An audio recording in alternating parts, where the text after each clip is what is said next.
The morning light filtered through the windows of Westfield High in Mapleton, Massachusetts, catching dust particles that danced around Ethan Parker like silent witnesses. He stood at the entrance of the advanced art classroom, sketchbook clutched against his chest, an invisible weight pressing down on his shoulders.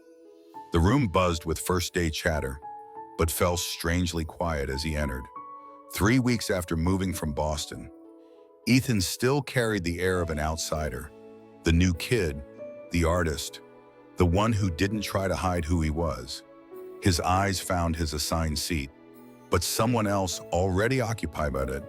Brett Thompson, captain of the football team, lounged there with deliberate casualness, his Letterman jacket a flag of territory claimed.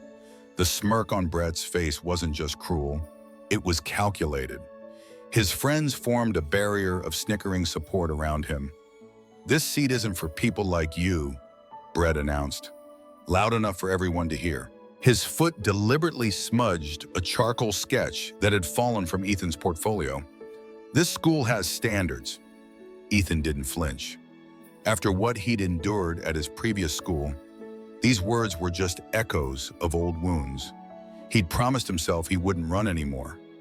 His father's words whispered in his memory, "Stand in your truth, even when the world tries to erase it."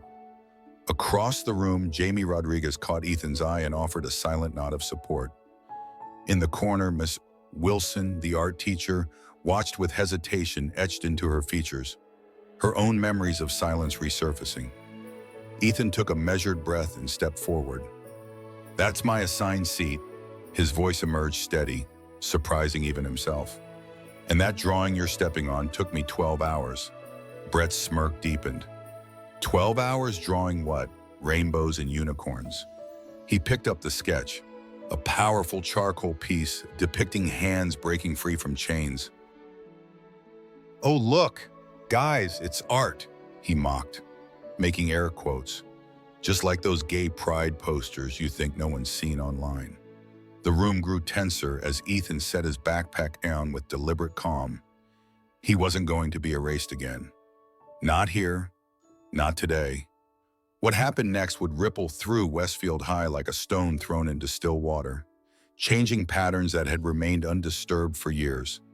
Because sometimes, the quietest stand makes the loudest statement. If you've ever felt pushed aside for being your authentic self, this story might just give you hope. Subscribe to Heart Stories for more powerful journeys of courage, identity, and finding strength in unexpected moments. The classroom seemed suspended in tense anticipation as Brett waved Ethan's sketch like a trophy. Jamie Rodriguez rose from his seat near the window, his chair scraping against the floor with jarring finality. "Give it back, Brett," Jamie said, his voice cutting through the silence. "You've made your point." Brett's friends exchanged glances, their unified front momentarily uncertain. Brett's confidence faltered for just a fraction of a second before his expression hardened. "What's it to you? Rodriguez didn't know you were his bodyguard." Brett's words carried a practiced sharpness, but something flickered behind his eyes, a vulnerability carefully masked by aggression.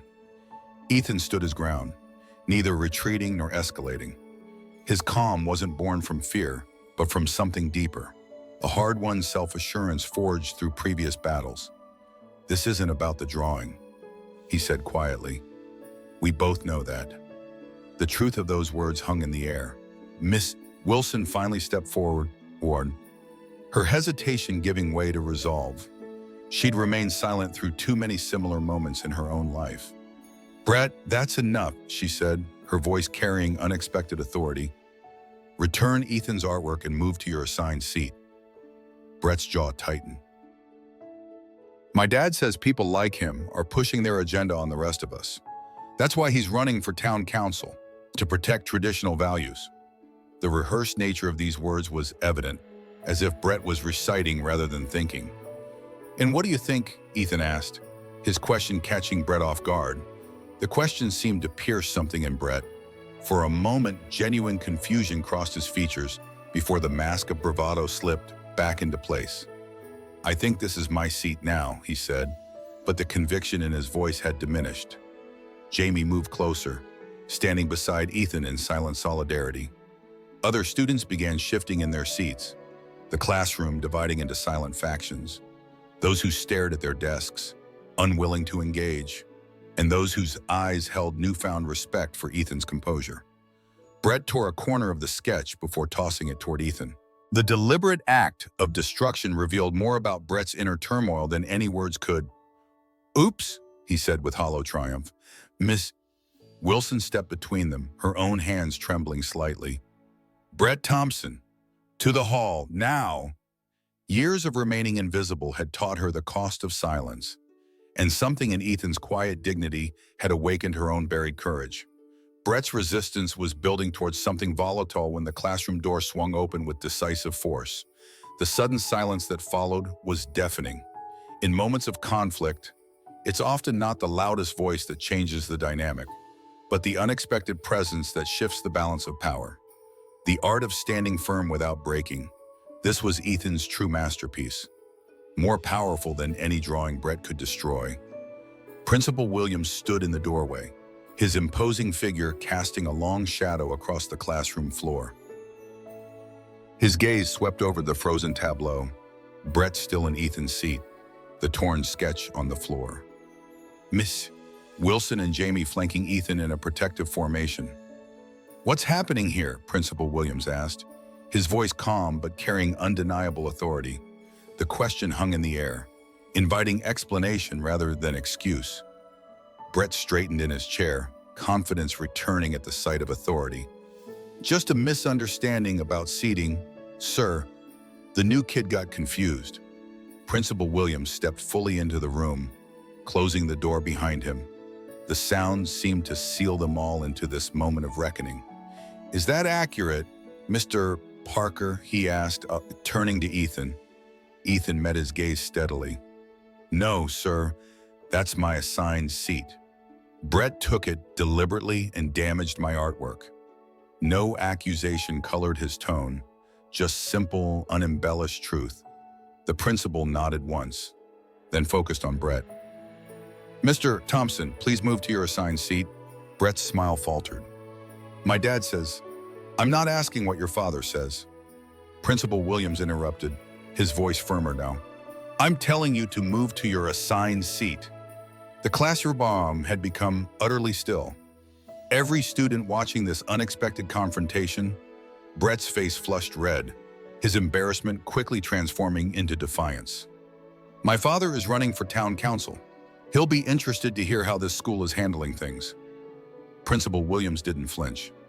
"Your father's campaign has no bearing on classroom conduct. Mr. Thompson, in this school, we judge people by their character, not by their identity." Ms. Wilson stepped forward, her earlier hesitation replaced by conviction. "Brett has been making derogatory comments about Ethan's sexual orientation. Principal Williams, this isn't just about a seat." Brett stood abruptly, his chair screeching against the floor. "This is ridiculous. You're all taking either side without even..." "Without what, Brett?" The principal's question cut through Brett's protest. "Without considering that your behavior might be harmful, without recognizing that your words have consequences." Brett's eyes darted around the room, seeking allies, but found his supporters had grown quieter, less certain, even among his friends. Discomfort had replaced amusement. The atmosphere had shifted, not with dramatic declarations, but with the subtle, powerful realignment that happens when truth stands unobscured. Principal Williams turned to address the entire class. "At Westfield High, we create space for everyone's voice, everyone's story, not because it's policy, but because it's right." He looked directly at Brett. "Discrimination of any kind diminishes us all, Mr. Thompson." Brett's earlier confidence had crumbled, replaced by something more vulnerable, the uncertainty of someone seeing their unquestioned position challenged for the first time. Behind his anger lurked something else, something almost like recognition. In the charged silence that followed, it became clear that this confrontation wasn't just about a seat or a damaged sketch.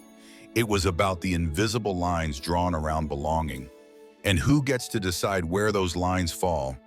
The real power in that classroom wasn't in Brett's status or even in the principal's authority.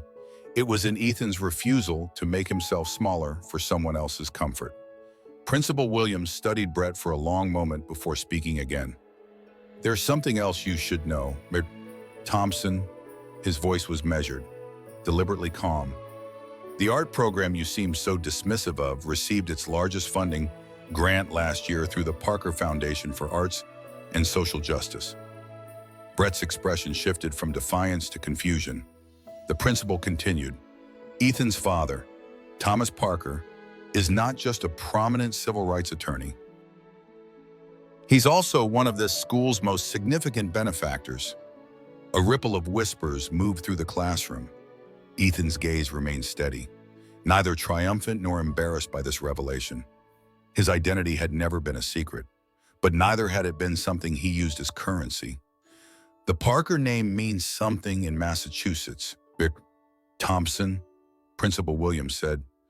"Not just because of wealth or influence, but because of their commitment to ensuring that every person can exist with dignity." Brett swallowed hard, his earlier bravado dissolving. For the first time, genuine uncertainty flickered across his features. "I didn't," he began, then stopped. The implications were sinking in. How his father's political aspirations might be affected if word spread about his son harassing the child of Thomas Parker. "This isn't about names or reputations," Ethan said quietly. "This seat isn't about you or me. It's about whether anyone gets to decide who belongs and who doesn't." Brett stared at Ethan, something unreadable passing across his face. The classroom had grown absolutely still, every student witnessing a moment where the usual hierarchies were suddenly, dramatically inverted. From the back of the room, Alex Chen spoke up, his voice barely audible. "Thank you, Ethan." All eyes turned to the usually silent student. Some of us need to see this." Miss Wilson moved to collect Ethan's torn sketch from the floor. "Art is about truth, even when that truth is uncomfortable," she said, her voice steadier than it had been all day. Perhaps especially then. Brett gathered his books without looking at anyone. When Principal Williams gestured toward the door, Brett moved with uncharacteristic compliance. At the threshold, he paused, glancing back at Ethan with an expression caught between resentment and something harder to name, perhaps recognition. As Brett left with the principal, the tension in the room dissipated like smoke, leaving behind a changed atmosphere. Jamie squeezed Ethan's shoulder in silent support. Other students approached cautiously, offering smiles or nods of acknowledgement. Barriers hadn't disappeared, but they had shifted, allowing new possibilities to emerge. Ethan finally took a seat, running his fingers lightly over the desk surface. "Ms. Wilson returned to his sketch with a gentle smile. "Some tears can be repaired," she said softly. "The important thing is that the work continues." In that moment, Ethan understood that confrontation wasn't just about winning or losing. It was about illuminating the spaces between us, making visible what had been deliberately obscured. True courage wasn't in grand gestures, but in refusing to be diminished, and in recognizing that same right in others. The following morning, Ethan entered the art classroom to find it transformed, not by dramatic redecoration, but by the subtle shift in energy as classmates greeted him with genuine smiles or respectful nods. Brett's seat remained conspicuously empty, his absence echoing louder than his presence had the day before. Miss Wilson approached Ethan's desk, her steps lighter than they had been. "I've been thinking about what happened," she said quietly, "and I believe it's time for a new project." She turned to address the class. "We're going to create a collaborative installation on identity and pride. Ethan has agreed to lead us through the process." The announcement sent a current of excitement through the room. Jamie grinned broadly while Alex Chen sat up straighter, a tentative smile forming. The door opened, and everyone fell silent as Brett Thompson entered, shoulders hunched. Without his usual entourage, he looked smaller, almost vulnerable. Brett moved directly to his assigned seat, avoiding eye contact with everyone. When Ms. Wilson began explaining the project details. He remained silent, neither participating nor objecting. The class proceeded with an energy that felt electric with possibility. After the bell rang, Ethan lingered, organizing his supplies. He thought he was alone until a voice spoke behind him. "Parker!" Brett stood awkwardly by the door, his usual confidence absent. "Can we talk in the empty classroom?" Brett's facade crumbled completely. "My dad would disown me if he knew," he said, his voice barely audible. "He's building his whole campaign on family values." Understanding dawned on Ethan with startling clarity. Brett's hostility hadn't been simple bigotry. It had been fear turned outward, the desperate performance of someone terrified of being seen. "I'm not asking for forgiveness," Brett continued. I don't know how to be." "No one does, at first," Ethan replied gently.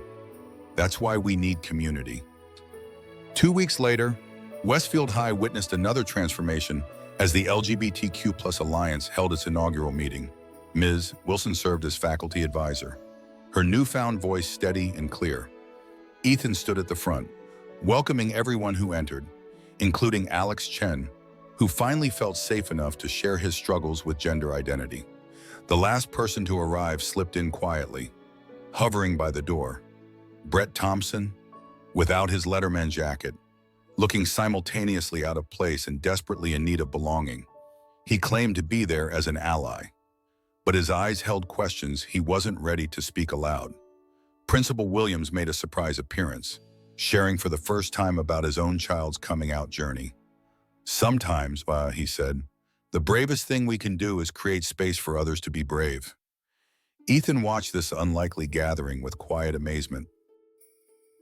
One moment of standing firm had created ripples beyond anything he could have imagined. Not because he had defeated an opponent, but because he had remained authentically himself in the face of pressure to disappear.